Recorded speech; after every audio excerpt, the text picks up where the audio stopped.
자, 유동규 전 본부장 얘기를 좀 해볼 텐데 이런 거죠. 그러니까 이재명 대표가 이번에 서울중앙지검 출석했을 때 검사한테 33페이지짜리 진술서를 검사한테 제출했다는 거 아니겠습니까?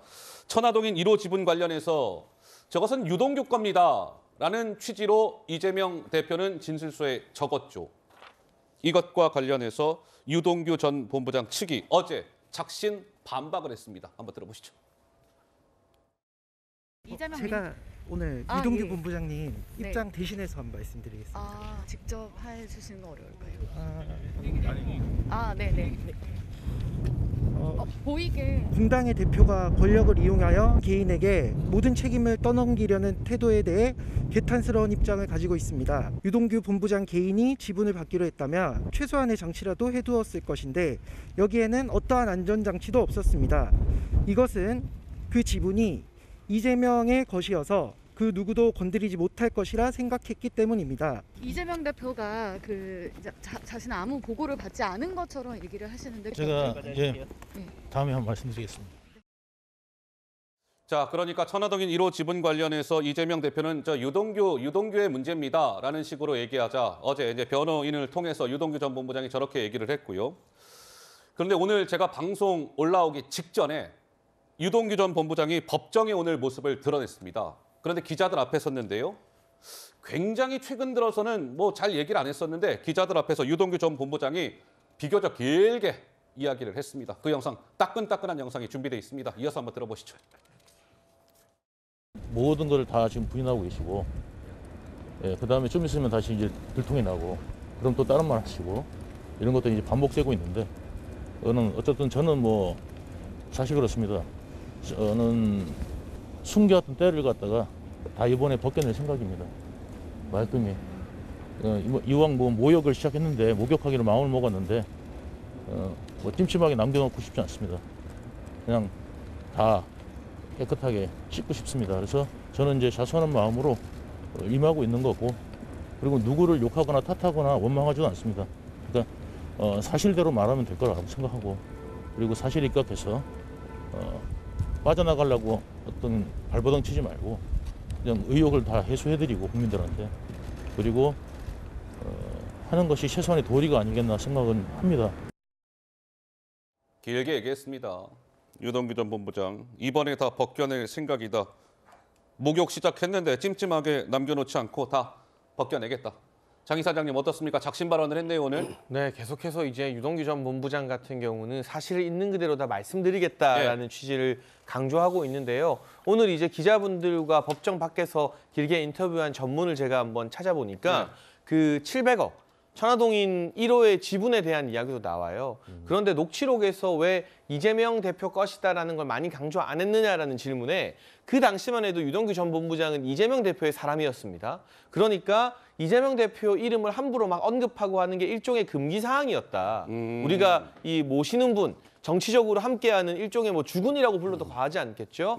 그래서 본인이 보호하려는 차원에서 그 이름을 많이 언급하지 않았지. 지금 아까 이 법정 대리인이 밝힌 것처럼 이게 정말 유동규 본부장의 것이었다면 어떻게든 이걸 지급받는 안전장치라던가 지급 약정이라던가 이런 걸 다 만들어 놓으려고 했을 텐데, 김만배나 화천대유 일당이 감히 이재명 대표 거라고 하면 건드리지 못하니까 굳이 그런 약정이나 이런 걸 만들 필요가 없다는 취지로 지금 설명을 하고 있는 것이거든요. 그래서 이 천화동인 1호의 지분이 누구 것인가가 결과적인 쟁점인데요. 오늘 재판에서도 정진상 전 실장은 이게 유동규 전 본부장 거라고 주장을 했다고 합니다. 재판 과정에서. 그런데 지금 드러난 바로는 정진상이나 김용보다 유동규라는 사람의 입지는 성남시에서 한 단계 낮았습니다. 그런데 과연 정진상, 김용도 아닌 한 단계 낮은 유동규에게 세금 제하고 420억의 막대한 수익을 이 대장동 일당이 보장해 줬을까? 그 부분을 과연 국민들께서 납득하기 쉬울지 재판 과정에서 계속 지켜봐야겠죠. 자, 어쨌든 오늘 기자들 앞에서 저렇게 굉장히 좀 비교적 길게 작심 발언을 쏟아냈고, 이번에는 정민용 변호사가 이제 어제 법정에서 남욱 변호사가 법정에서 정민용 변호사한테 이런저런 질문을 한 그 내용이 언론에 보도가 됐습니다.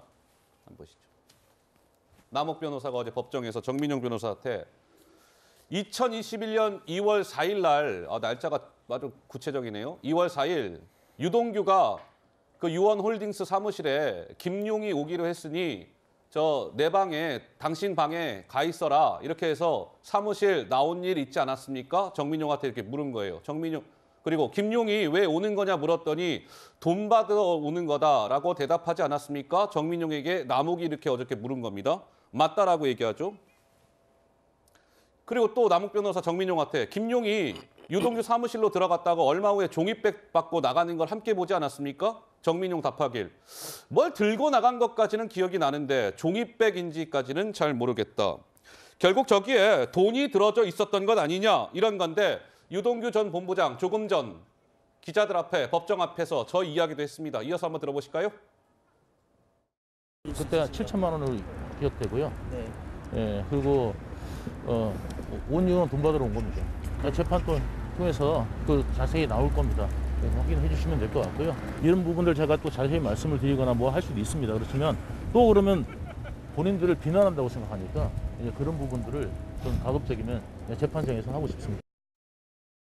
장윤미 변호사님, 네. 어제 저 정민용 변호사의 법정 증언은 좀 뭐랄까요, 의미가 있는 겁니까? 좀 어떻습니까? 일단 의미가 있죠. 당연히 그 당시 이제 돈을 줬다라는 상황과 관련해서 검찰이 묻고 혐의 입증을 하려고 하는 거 아니겠습니까?